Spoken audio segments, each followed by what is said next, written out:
Hi friends, तो बात करते हैं इस वीडियो में हम शुएब इब्राहिम के व्लॉग पर। आज का जो उनका व्लॉग है वो काफ़ी इंटरेस्टिंग है।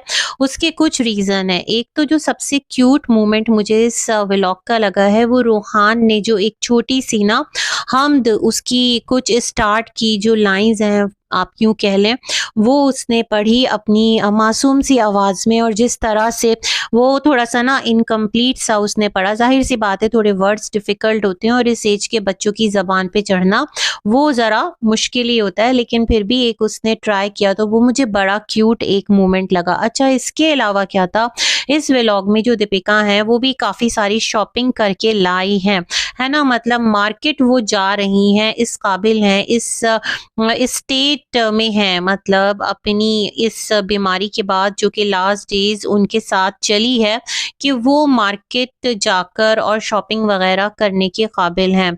ये चलो बहुत अच्छी बात है। देखिए, मैं नहीं कहती कि वो बीमार नहीं हैं या फिर वो ढोंग कर रही हैं। इस तरह की बातें अगर हम किसी और के बारे में यूँ सामने आकर कहते हैं तो खुदा ना करे क्या चीज़ हम पर रिफ्लेक्ट होकर आ जाए ना, हमें नहीं पता। जस्ट रिव्यू के चक्कर में मैं उनकी बीमारी को क्वेश्चन कर दूँ। लेकिन मेरे ज़हन में कुछ सवाल हैं।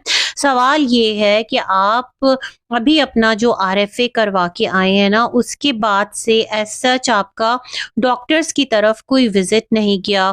एज़ सच आपने कोई ऐसी मेडिकेशंस जो आप ले रहे हों, आपको कुछ मेडिसिन्स रिकमेंड की हों, जो कि आपकी एक रूटीन हो आफ्टर इलनेस और आफ्टर आरएफए, जो कि आपको डॉक्टर ने सजेस्ट की हो, तो वो तमाम तर चीज़ें आपको दिखाना चाहिए ना, ताकि देखने वालों को पता चले कि ये एक लेडी है जिसके साथ-साथ ये प्रॉब्लम है और इस तरह से ये अपनी लाइफ को हेल्दी लाइफ की तरफ किस तरह लेकर आ रही है और किस तरह इसमें इतना स्टैमिना है। कुछ चीज़ें जो है ना वो इंसान के अंदर उसकी विल पावर होती है, गॉड गिफ्टेड होती है। हर इंसान की जो बर्दाश्त है, हर इंसान का जो किसी भी बीमारी या ट्रॉमा में से गुज़रने का एक फ़ेज़ है, वो सिमिलर नहीं हो सकता। ये बात तो हम सब जानते हैं, लेकिन फिर भी आपकी इतनी वास्ट ऑडियंस है, आपको देखने वाले इतने ज़्यादा लोग हैं, तो एक थोड़ा-सा उनके लिए इस तरह का काम तो आपको करना ही करना चाहिए, जो कि मुझे मिसिंग नज़र आ रहा है, जहाँ तक मैं देख रही हूँ। क्योंकि जो दीपिका व्लॉग है, उसमें भी वो ये तमाम तर चीज़ें कवर नहीं करी, किस तरह वो अपनी जो हेल्थ है ना, उसको लेकर क्या-क्या चीज़ें करी हैं। जैसे उन्होंने कहा था एक हेल्थ रिजीम है टोटल, वो उसको शेयर करेंगी, तो मेरे ख़्याल में वो तमाम तर चीज़ें अब शेयर करें। अब कब शेयर करेंगी? ताकि जो आपको देखने वाले अगर सेम किसी बीमारी से जूझ रहे हो, कोई परेशानी हो, तो उनको ना सिर्फ ये कि आपसे मोटिवेशन मिले, बल्कि थोड़ा इंस्पिरेशन भी मिले कि इस तरह से जो डाइट है लेकर, वक्त पर दवाएं लेकर, किस तरह से इतनी बड़ी बीमारी के साथ भी मेंटली जो है ना अपने आप को काम एंड कंपोज रखते हुए अच्छी लाइफ गुजारी जा सकती है। तो ये चीज़ मुझे शिद्दत से मिसिंग नजर आती है। अच्छा, फिर क्या था कि जो शुएब ने कहा कि ये शॉपिंग करके लाई हो, ज़ाहिर-सी बात है जो दीपी लाई हैं, थोड़ा बहुत तो शुएब के व्लॉग में आगे चलकर उन्होंने दिखाया, कुछ लैंप्स हैं, कुछ एक ट्री ऑफ हैप्पीनेस या लाइट कह रही थी, पापा ने उनको कोई नोट लिख कर दिया था जिस पर कि वो की जो है वो लगी हुई थी और उस पर इसी तरह का ट्री था, तो ट्री ऑफ हैप्पीनेस था। उन्होंने कहा आप लोग बताइएगा इसे क्या कहते हैं? सच में I have no idea about the tree कि उसको क्या कहते हैं। खैर, तो ये कुछ चीज़ें इन्होंने दिखाई कि मैं भी शॉपिंग करके लाई हूँ। जो शुएब हैं वो मोहम्मद अली रोड गए और हमेशा हर साल ये रमज़ान में जाते हैं।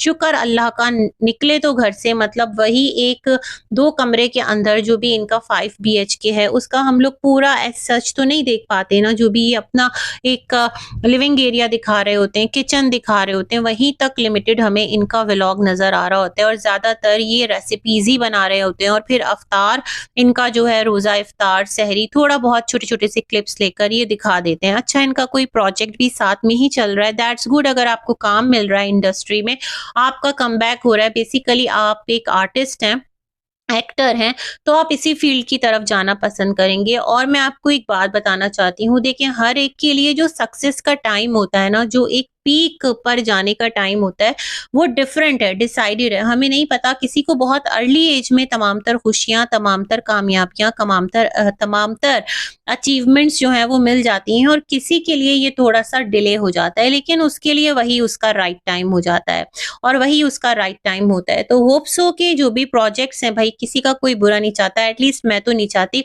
अगर आप अपना काम कर रहे हैं, तो अगर आप अपना काम सीरियस होकर और पूरी सिंसियरिटी के साथ कर रहे हैं, तो मे बी कि आप उसमें क्लिक कर जाएँ और आपके लिए आगे जो प्रोजेक्ट्स हैं आपको वो मिलना स्टार्ट हो सकता है कि जो दीपी हैं उनका भी हल्का-फुल्का सा कमबैक हो। उन्होंने ट्राई तो किया था वो जो एक सेलिब्रिटी मास्टर शेफ है उसमें आकर, लेकिन उसमें आने के बाद ही उनके साथ हेल्थ इश्यूज़ चले और फिर जिस तरह उनका एक लिवर का प्रॉब्लम हुआ, फिर सर्जरी हुई और फिर तमाम तर चीज़ें हम सबके सामने हैं। तो ख़ैर ये वाला सिलसिला है। तो जो मोहम्मद अली रोड जाने का एक पूरा फ़ेज़ रहा ना, वहाँ पर इन्होंने अपने फ्रेंड को लिया। एक तो अंकित, एक अकरम और अभिषेक, ये चंद नाम हैं जो कि मैंने सुने हैं। एक आध को मैं बाय फ़ेस भी इनके व्लॉग्स देख-देख कर के ना थोड़ा-सा उनके साथ फ़ैमिलियर हो गया है ज़हन कि अच्छा ये भी इनके व्लॉग में नज़र आने वाले लोग हैं। ख़ैर जी, उन सबको लेकर और अपना पूरा जो भी इनके घर पर धर्मदादा हैं और कौन-कौन है भई इतना ज़्यादा, वो सबको लेकर जो पहुँचे तो वाक़ियतन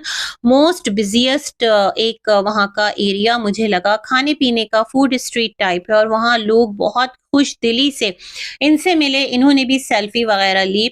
उसमें लेडीज़ भी थीं, जेंट्स भी थे, लड़के भी थे, लड़कियाँ भी थी। ज़ाहिर बात है हर एक का एक फैन मूवमेंट होता है और पहली बात ये ना, इनके बारे में ये कहा जाता है कि मोस्टली जो इनके फैन्स हैं वो पाकिस्तान से हैं। तो पाकिस्तान से भी होंगे बट ऐसा नहीं कि इनके अपने कंट्री यानी इंडिया के लोग इनको पसंद नहीं करते होंगे, ऐसा नहीं है भाई। इंडिया में जो लोग इनको पसंद करते हैं वो भी पसंद करते हैं। हर एक की अपनी चॉइस है, हर एक का अपना एक नज़रिया है ना चीज़ों को देखने का, हम किसी के नज़रिए को ट्विस्ट नहीं कर सकते। ख़ैर वो एक बड़ा खूबसूरत इंडिया का एक इलाका है मोहम्मद अली रोड, जिसे देखकर सच में बड़ी एक ना खुशगवार हैरत होती है। गहमा-गहमी रश और इनका कहना था कि रमज़ानुल मुबारक में स्पेशली ये इनके रिचुअल्स में शामिल हो गया कि इन्हें यहाँ आकर एक अजीब-सा सुकून मिलता है और ये इनकम्प्लीट समझते हैं अपना, मतलब जो रमज़ान का पूरा एक है ना एक मोमेंट, अगर वो यहाँ ना आए तो वो तमाम तर चीज़ें, और जिस तरह दीपिका ने कहा आप जाओ खाओ-पियो, मैं तो बस यहीं अपनी जो डाइट है वो ले रही हूँ, खा रही हूँ, आप फुल एन्जॉय करना। तो खाया-पिया साथ में तमाम तर चीज़ें हुई और दीपिका के लिए वहाँ से जो चूड़ियाँ, कश्मीरी चूड़ियाँ, उसके अंदर कुछ घुंघरू लगे हुए थे और वो लेकर के वापसी होती है।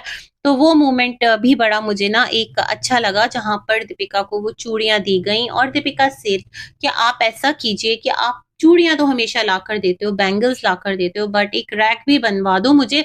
अदरवाइज़ अगर मैं इसको रख देती हूँ ना तो फिर जब मैं पहनना चाहती हूँ तो मुझे मिलती नहीं है। मतलब इतनी सारी चूड़ियाँ ऐसे ही डाल देती हैं। इतना कुछ ऑर्डर करती हैं दीपी, अभी आपने सिरेमिक का पूरा यूटेंसिल का सेट ऑर्डर किया तो एक रैक भी ऑर्डर कर लें, क्योंकि चीज़ तो आपकी है, मैनेज तो आपको ही करके रखना है। ख़ैर जी, तो वो एक लाइटर नोट पर तमाम तर बातें थी। अच्छा, एक जो मेन इस व्लॉग की चीज़ थी ना, वो पता है क्या थी? वो ये थी कि जो एक बहुत बड़ी इफ्तारी का शोर था कि एक बड़ी इफ्तारी होगी और जो इनकी पड़ोसन लेडी हैं, उन्होंने आकर भी कहा था कि इन्होंने सोसाइटी वालों को एग्री किया है कि ठीक है, हमसे गलती हो गई और अब हम लोग बहुत बड़ी इफ्तार करना चाहते हैं, तो आप सब लोग उसमें आइएगा। तो अगर हम बड़ी इफ्तार को देखें, चलो मान लो कि आपने ये बात बताई थी, ठीक है? अब हम इस इफ्तार को देखते हैं। तो जिस तरह से इफ्तार ऑर्गेनाइज़ किया गया, लाइटनिंग भी थी वहाँ पर, खाना भी था, जैसा एक नॉर्मल तरीक़ाकार होता है इफ्तार को ऑर्गेनाइज़ करने का। इनके फादर भी बैठे, इनकी मदर भी बैठी, दीपी, उनका बच्चा, साथ रिज़ा, रेहान, सब लोग आकर बैठे जो-जो वहाँ पर हैं। अच्छा, मुझे इनकी ना मदर इन लॉ नज़र नहीं आई। अगर मैं गलत हूँ तो प्लीज़ करेक्ट कर दीजिएगा, मेबी मैंने मिस कर दिया हो। ख़ैर तो वहाँ पर एक चीज़ मैंने नोटिस की कि जो दीपी है ना, उसका जो फ़ेस है वो काफ़ी सीरियस था। शुएब जो है ना, वो भी बहुत ज़्यादा ना ईज़ी नहीं थे। डोंट नो उसका क्या रीज़न था, बट था, मतलब एक होता है ना, आप होस्ट कर रहे होते हैं चीज़, कोई आपने पूरी सोसाइटी को वहाँ पर इनवाइट किया है, तो आपके अंदर वो एक होस्ट वाला जो एक वाइब है ना, वो आता है कि भई मैंने होस्ट किया है और ठीक से आपने खाया ना, सब कुछ ठीक है, आपको कैसा लगा? बढ़िया लगा? इस तरह जिस तरह सब पूछते हैं, लेकिन ख़ैर वो वाली चीज़ मुझे मिसिंग नज़र आई। ठीक है, हेल्पर्स होंगे, केटरिंग के लिए आपने बुलाया होगा, वेटर्स भी होंगे जो सर्व कर रहे होंगे, सब कुछ मैं मानती हूँ, लेकिन फिर भी जो बतौर होस्ट एक आपका एटीट्यूड होता है, दैट वाज़ मिसिंग और इसे मैंने मिस किया। मुझे ये चीज़ मिसिंग लगी। दूसरी बात मैं ये कहना चाहती हूँ कि वो जो 80-85 लोगों का ग्रुप है जो कि 12 मुल्कों 11 मुल्कों की पुलिस कहते हैं ना डॉन के पीछे लगी है, लेकिन क्या है ये ऐसा डॉन है जो 80 85 लोगों के ना ग्रुप के पीछे पड़ गया है, मतलब ये इब्राहिम फैमिली। तो सबके सब इतनी कैसे आकर मोल्ड हो गए कि वो आकर यहाँ पर बैठ गए और आकर इनके साथ बिल्कुल ओके होकर बिल्कुल आराम से चिल-पिल मूड में इफ्तार करें। भई उनकी मर्ज़ी। अगर इतना शदीद एक वो चल रहा है ना, मतलब आपके डिफरेंसेस चल रहे हैं और 80-85 लोगों का ग्रुप मायने रखता है अगर सोचा जाए तो वो क्यों मानेंगे, मतलब अगर जो मेंटेनेंस लेता है, जो भी इनकी सोसाइटी का एक समझ लें सेक्रेटरी है और अगर वो मिला हुआ है इनके साथ, वो पैसे खाता है, तो वो सबको फोर्स थोड़ी कर सकता कि तुम भी आओ, तुम भी आओ, तुम भी आओ, है ना? सबकी अपनी चॉइस है। जब सब मिलके इनके खिलाफ रिपोर्ट्स कर सकते हैं, कंप्लेंट्स कर सकते हैं, एनसीज कर सकते हैं, एफआईआर्स कर सकते हैं, तो उन्हें क्या पड़ी है कि आकर वो इनके इफ्तार में बैठेंगे? ये भी सोचने वाली बात है। इस नोट पर भी सोचिएगा। डोंट नो क्या रीज़न था, बट मुझे ना स्टार्ट में ये लोग थोड़ा बुझे-बुझे नज़र आए। मेबी रोज़ा की वजह से हो कि शुएब का रोज़ा हो या फिर जो दीपिका है वो थोड़ा-सा मतलब अच्छा फ़ील नहीं कर रही हो, तबीयत ख़राब हो, हम ये बात भी कर सकते हैं। लेकिन ख़ैर ये तमाम तर सिलसिले हुए। उसके बाद भई जो इनके गेस्ट आए हुए थे, उन्होंने इनके साथ सेल्फ़ीज़ ली, थोड़ा चिट-चैट भी हुआ, थोड़ा हँसी-मज़ाक भी हुआ। अब मुझे वेट है कि वो जो एक पड़ोसन लेडी है ना, वो क्या वीडियो लेकर आती हैं और शायद कि वो ये कह दें कि जिन लोगों को बिठाया गया था, वो पेड थे और वो रियल पड़ोसी तो थे नहीं, रियल पड़ोसी जो हैं, वो तो हम हैं। तो मैं इस नोट पर भी सोच रही हूँ। ओवरऑल एक सादा व्लॉग था और कहते हैं ना कि काफ़ी एक सिंपल सा था और छोटा-सा था। जो उसकी बेस्ट चीज़ थी, वो भी मैंने हाइलाइट कर दी। जो मुझे वियर्ड लगा, वो भी मैंने हाइलाइट कर दिया। होप सो आपको रिव्यू पसंद आएगा। इसी के साथ अपना वीडियो करते हैं एंड। मिलेंगे एक और रिव्यू में, तब तक के लिए अल्लाह हाफ़िज़।